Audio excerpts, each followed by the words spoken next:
செந்தில் பாலாஜியை சிறையிலிருந்து விடுவிக்க முதன்மை அமர்வு நீதிமன்றமானது ஆணை பிறப்பித்துள்ளது. செந்தில் பாலாஜியின் பாஸ்போர்ட்டும் முதன்மை அமர்வு நீதிமன்றத்தில் ஒப்படைக்கப்பட்டுள்ளது. 25 பக்க ஜாமீன் உத்தரவு நகல் சென்னை முதன்மை அமர்வு நீதிமன்றத்தில் தாக்கல் செய்யப்பட்டுள்ளது. மேலும் 25 லட்சம் செலுத்தி ஜாமீன் உத்தரவாதங்கள் பெறப்பட்டுள்ளது. செந்தில் பாலாஜி சிறையிலிருந்து விடுவிக்க முதன்மை அமர்வு நீதிமன்றமானது ஆணை பிறப்பித்துள்ளது.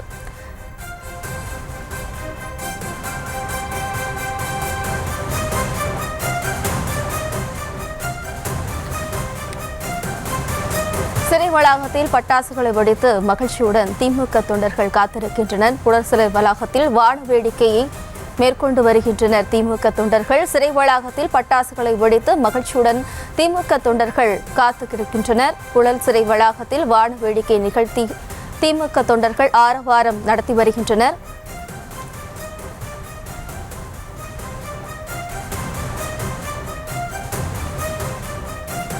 செந்தில் பாலாஜி ஜாமீனில் விடுவிக்கப்பட உள்ள நிலையில் தற்போது புழல் சிறையின் வெளியே அவருடைய ஆதரவாளர்கள் ஆரவாரத்துடன் பட்டாசுகளை வெடித்து கொண்டாடி வருகின்றனர். செந்தில் பாலாஜி சிறையிலிருந்து விடுவிக்க முதன்மை அமர்வு நீதிமன்றமானது ஆணை பிறப்பித்துள்ளது. அதன் அடிப்படையில் பாஸ்போர்ட் ஆனது முதன்மை அமர்வு நீதிமன்றத்தில் ஒப்படைக்கப்பட்டுள்ளது. 25 பக்க ஜாமீன் உத்தரவு நகலானது சென்னை முதன்மை அமர்வு நீதிமன்றத்தில் ஒப்படைக்கப்பட்டுள்ளது. 25 லட்சம் ஜாமீன் தொகையுடன் உத்தரவாதங்கள் அளிக்கப்பட்டு உத்தரவு நிபந்தனையானது பிறப்பிக்கப்பட்டுள்ளது. சென்னையில் உள்ள அலுவலகத்தில் அமலாக்கத்துறை அலுவலகத்தில் செந்தில் பாலாஜி கையெழுத்திட வேண்டும் என்ற நிபந்தனையும் விதிக்கப்பட்டுள்ளது. அதன்படி திங்கள் மற்றும் வெள்ளிக்கிழமைகளில் நேரில் சென்று கையெழுத்திட வேண்டும் என்ற நிபந்தனையும் செந்தில் பாலாஜிக்கு விதிக்கப்பட்டுள்ளது.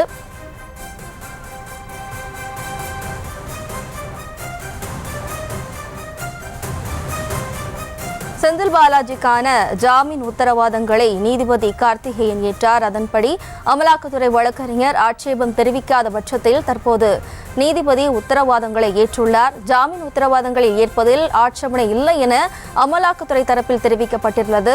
செந்தில் பாலாஜிக்கான ஜாமீன் உத்தரவாதங்களை நீதிபதி கார்த்திகேயன் ஏற்றுள்ளார்.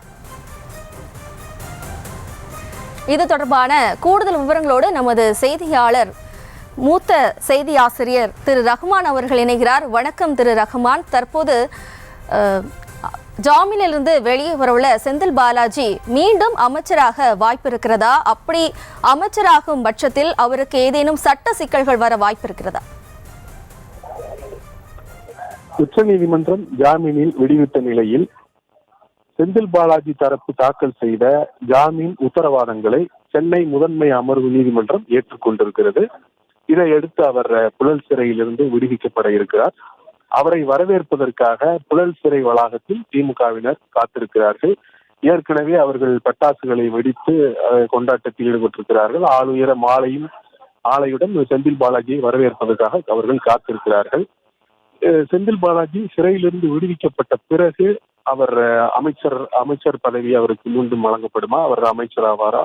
அதற்கு ஏதேனும் சட்ட தடைகள் இருக்கிறதா என்கிற அந்த கேள்விகள் இருக்கின்றன. நீங்களும் இந்த கேள்வி எழுப்பியிருக்கிறீர்கள். ஏற்கனவே இது தொடர்பாக வழக்கறிஞரே விளக்கம் அளித்திருக்கிறார்.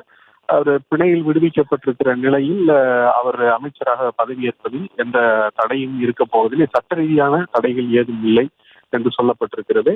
ஏனெனில் அவர் இந்த வழக்கை பொறுத்தவரையில் சட்டவிரோத பணப்பரிமாற்ற வழக்கை பொறுத்தவரையில் அவர் இன்னும் ஒரு விசாரணை கைதிதான். அவர் குற்றவாளி என்று அவருக்கு எதிராக நீதிமன்றம் தீர்ப்பு ஏதும் அளிக்கப்பட்டு விடவில்லை. இந்த சட்டவிரோத பணப்பரிமாற்றம் தொடர்பான சட்டப்பிரிவுகளினுடைய கடுமை காரணமாகத்தான் அவர் 15 மாதங்கள் ஜாமீன் இல்லாமல் சிறையில் இருக்க நேரிட்டிருக்கிறது.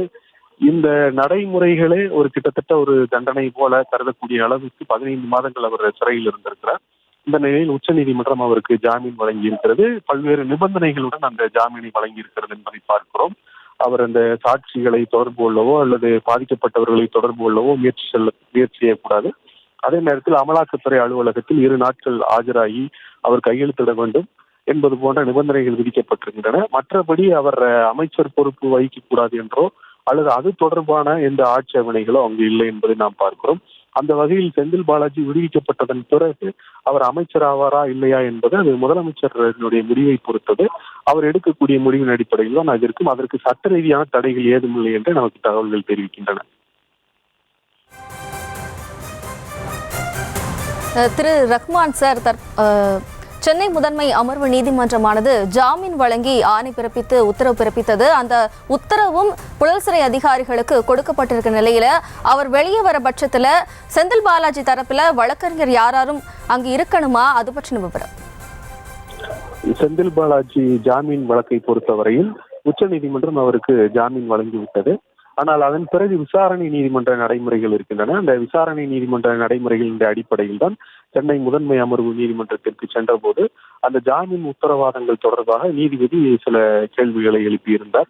அந்த ஜாமீன் உத்தரவாதங்கள் விசாரணை நீதிமன்றத்தில் தாக்கல் செய்யப்பட வேண்டுமா அல்லது விசாரணை அதிகாரியிடம் தாக்கல் செய்யப்பட வேண்டுமா என்பதில் தமக்கு குழப்பம் ஏற்பட்டிருப்பதாக அவர் முதலில் குறிப்பிட்டார். இதைத் தொடர்ந்து செந்தில் பாலாஜி தரப்பும் அங்கு வாதிட்டதை நாம் பார்த்தோம். செந்தில் பாலாஜி இன்று விடுவிக்க கூடாது என்பது முடிவு செய்திருப்பது போல தெரிகிறது என்று செந்தில் பாலாஜி தரப்பு வழக்கறிஞர் கேட்ட நிலையில் நீதிபதி இந்த விளக்கத்தை அளித்திருந்தார். தமக்கு குழப்பம் இருப்பதன் காரணமாக இப்படி ஒரு கேள்வி எழுவதாகவும் அமலாக்கத்துறை வழக்கறிஞர் நேரில் வந்து விளக்கம் அளிக்கட்டும், அதன் பிறகு அதுவரை காத்திருக்கிறேன் அவர் கூறியிருந்தார். அதன் பிறகு அமலாக்கத்துறை வழக்கறிஞர் நேரில் வந்து ஜாமீன் உத்தரவாதங்களை ஏற்பதில் எந்த ஆட்சேபனையும் இல்லை என்று அவர் குறிப்பிட்டார். அதைத் தொடர்ந்து அந்த ஜாமீன் உத்தரவாதங்களில் குழப்பம் இருப்பதாக 2 பேர் தாக்கல் செய்த அந்த ஜாமீன் உத்தரவாதங்கள் தொடர்பாகவும் நீதிபதி சில சந்தேகங்களை எழுப்பினார். அதன் பிறகு அந்த ஜாமீன் உத்தரவாதங்கள் ஏற்கப்பட்டு விட்டன. ஜாமீன் உத்தரவாதங்கள் ஏற்கப்பட்டு விட்டதாக புழல் சிறைக்கு வந்து தகவல் அனுப்பப்பட்டு விட்டதாகத்தான் நமக்கு அங்கிருந்து வரக்கூடிய தகவல்கள் தெரிவிக்கின்றன. அந்த வகையில் அவர் ஜாமீனில் விடுவிக்கப்படுவதற்கான எல்லா நடைமுறைகளும் முடிந்து விட்டன. ஏன்னா அந்த சிறைத்துறை வந்து நீதிமன்றத்திலிருந்து வந்த உத்தரவுகள் அதையெல்லாம் பரிசீலித்து அவர்கள் வந்து அவர் சிறையிலிருந்து அவர் விடுவிக்கப்பட வேண்டும். அந்த நிலையில் தான் அவர் காத்திருக்கிறார்கள். இதன் பிறகு அவருடன் வழக்கறிஞர் என்பது பொதுவாக இது போன்ற சூழல்களில் அவர்களுடைய வழக்கறிஞர்கள் அங்கு இருப்பார்கள். அந்த சட்ட நடைமுறைகள் தொடர்பாக எழக்கூடிய சந்தேகங்களை உடனுக்குடன் அவர்கள் அங்கு தீர்ப்பார்கள் என்பதால் அது இங்கு ஒரு கேள்விக்கு உள்ளாக வேண்டியதில்லை. அவர் ஜாமீனில் விடுவிக்கப்பட போகிறார் என்பதால் அதற்காக அந்த திமுக தொண்டர்கள் பெரும் ஆரவாரத்துடன் இந்த சிறை வளாகத்தின் முன்பு காத்திருக்கிற காட்சிகளைத்தான் நாம் பார்க்கிறோம். இந்த வழக்கை பொறுத்தவரையில், இந்த செந்தில் பாலாஜி வழக்கை பொறுத்தவரையில் இது கிட்டத்தட்ட உச்ச நீதிமன்றத்திலேயே ஒரு 7 மாதங்களாக ஒரு கேள்வியில் இருந்த ஒரு வழக்காகும். கடந்த ஆகஸ்டில் வந்து தீர்ப்பை உச்சநீதிமன்றம் ஒத்திவைக்கின்றது. அந்த நிலையில் அவருக்கு ஜாமீன் வழங்கி உத்தரவிட்டிருக்கிறார்கள். இந்த வழக்கை பொறுத்தவரையில் நாம் கவனத்தில் எடுத்துக்கொள்ள வேண்டிய சில முக்கியமான அம்சங்கள் இருக்கின்றன. இந்த செந்தில் பாலாஜிக்கு இந்த அமலாக்கத்துறை வழக்கில் பிணை ஜாமீன் வழங்குவதற்கு முன்னதாக வேறு சில வழக்குகளில் உச்சநீதிமன்றம் தெரிவித்த கருத்துக்கள் என்பதை மிகுந்த முக்கியத்துவம் வாய்ந்தவை என்பதை நாம் பார்க்கிறோம். அவர்கள் முதலில் பெயில் என்பதுதான் விதி, சிறை என்பது விதிவிலக்கு என்று உச்சநீதிமன்றம் ஏற்கனவே 2 முறை குறிப்பிட்டிருக்கிறது. ஒருவர் வந்து வழக்கு தொடுக்கப்பட்டு அது தொடர்பாக அவர் ஜாமீன் கோரி வரும்பொழுது அவருக்கு ஜாமீன் வழங்க வேண்டும் என்பதுதான் விதி, அவரை சிறையில் அடைப்பது என்பது விதிவிலக்காகத்தான் இருக்க வேண்டும் என்று ஏற்கனவே உச்சநீதிமன்றத்தில் B.R. கிருஷ்ணய்யர் ஏற்படுத்திய நடைமுறையை சுட்டிக்காட்டி உச்சநீதிமன்றம் தெரிவித்திருந்தது. அப்பொழுதே இந்த செந்தில் பாலாஜிக்கு ஜாமீன் கிடைப்பதற்கான வாய்ப்புகள் பிரகாசமாக இருப்பதாக தெரிவிக்கப்பட்டது. அது மட்டுமல்லாமல் அமலாக்கத்துறையினுடைய வழக்குகள், அவர்கள் எத்தனை வழக்குகளை இதுவரை தாக்கல் தொடுத்திருக்கிறார்கள், அப்படி தொடுக்கப்பட்ட வழக்குகளில் எத்தனை வழக்குகளில் அவர்கள் குற்றத்தீர்ப்பை பெற்று தந்திருக்கிறார்கள் என்கிற அந்த புள்ளி விவரங்களையும் கூட உச்சநீதிமன்றம் கேட்டிருந்தது. இத்தனை வழக்குகள் தொடக்கப்பட்டும் 4000க்கும் மேற்பட்ட வழக்குகள் தொடுக்கப்பட்டும் வெறும் 50 வழக்குகளில் தான் அமலாக்கத்துறையால் தனது குற்றச்சாட்டுகளை நிரூபிக்க முடிந்திருக்கிறது. அமலாக்கத்துறையினுடைய அந்த விசாரணை முறைகளே கூட ஒரு அறிவியல் அடிப்படையில் இருக்கின்றனவா, அந்த விசாரணை முறைகளில் கவனம் செலுத்துங்கள் என்று உச்சநீதிமன்றம் ஒரு முறை கருத்து தெரிவித்துள்ளது. இதே போல பெயில் என்பது விதி, சிறை என்பது விதிவிலக்கு என்பதை 2வதாக ஒரு முறையும் உச்சநீதிமன்றம் கூறியிருந்தது. இந்த பின்னணியில் இருந்துதான் இந்த செந்தில் பாலாஜி கிட்டத்தட்ட 15 மாதங்கள் சிறையில் இருந்த நிலையில் உயர்நீதிமன்றம் அவருக்கு பிணை வழங்க மறுத்துவிட்ட நிலையில் உச்சநீதிமன்றத்திற்கு மேல்முறையீட்டுக்கு சென்றிருந்தார். அந்த மேல்முறையீட்டு ஜாமீன் மனுவில் தான் தற்போது வந்து உச்சநீதிமன்றம் தீர்ப்பு வழங்கி அவரை ஜாமீனில் விடுவிக்க உத்தரவிட்டிருக்கிறது. அப்படி ஜாமீனில் விடுவிக்க உத்தரவிட்டிருந்தாலும் கூட நிபந்தனைகள் விதிக்கப்பட்டிருக்கின்றன என்பதை நாம் பார்க்கிறோம். மிக முக்கியமான நிபந்தனைகளாக அவர் இந்த சாட்சிகளை தொடர்பு கொள்ளவோ அல்லது பாதிக்கப்பட்டவர்களை தொடர்பு கொள்ளவோ கூடாது. அப்படி முயற்சி செய்தால் அவருக்கு வழங்கப்பட்ட ஜாமீன் ரத்தாவதற்கு அது ஒரு அடிப்படையாக அமைந்துவிடும் என்று எச்சரித்திருக்கிறதை நாம் பார்க்கிறோம். அதே போல விசாரணைக்கு முழு ஒத்துழைப்பு வழங்க வேண்டும், 2 நாட்கள் அமலாக்கத்துறை அலுவலகத்தில் கையெழுத்திட வேண்டும் என்பது போன்ற நிபந்தனைகள் இருக்கின்றன. அதே நேரத்தில் இந்த வழக்கு வந்து இவ்வளவு 15 மாதங்கள் ஆகிவிட்ட நிலையில் இனிமேலும் அவரை சிறையில் வைத்திருக்க முடியாது என்பதையும் உச்சநீதிமன்றம் குறிப்பிட்டிருப்பதை நாம் பார்க்கிறோம். அந்த அடிப்படையில் தான் அவருக்கு ஜாமீன் வழங்கப்பட்டிருக்கிறது. இந்த ஜாமீன் வழங்கப்பட்ட உடனேயே முதலமைச்சர் மு.க.ஸ்டாலின் அதை வரவேற்றார் என்பதை நாம் பார்க்கிறோம். அப்படி அவர் வரவேற்று பேசும் பொழுது அமலாக்கத்துறை என்கிற அந்த விசாரணை அமைப்பை பயன்படுத்தி எதிர்க்கட்சிகளை ஒடுக்குகிற வேலையை மத்திய பாஜக அரசு செய்து கொண்டிருக்கிறது என்பதை கடுமையாக அவர் குறிப்பிட்டிருந்தார். திமுக தரப்பிலும் இது போன்ற கருத்துக்கள் தான் வெளிப்படுத்தப்பட்டிருந்தன. இந்த விசாரணை அமைப்புகளை பயன்படுத்தி எதிர்க்கட்சிகளை ஒடுக்குகிற வேலையை மத்திய பாஜக அரசு செய்து வருவதாக, அதே நேரத்தில் பாஜக தரப்பிலும் சரி, அதிமுக, அதே போல நாம் தமிழர் கட்சி தரப்பிலும் கூட செந்தில் பாலாஜிக்கு எதிரான கேள்விகள் எழுப்பப்பட்டன என்பதை பார்க்கிறோம். செந்தில் பாலாஜி என்ன தியாகம் செய்துவிட்டால் சிறை சென்றிருக்கிறார், அவரை முதலமைச்சர் இப்படி வரவேற்கலாமா என்பது போன்றுதான் அதிமுக, பாஜக, நாம் தமிழர் போன்ற கட்சிகள் கருத்து தெரிவிக்கின்றன.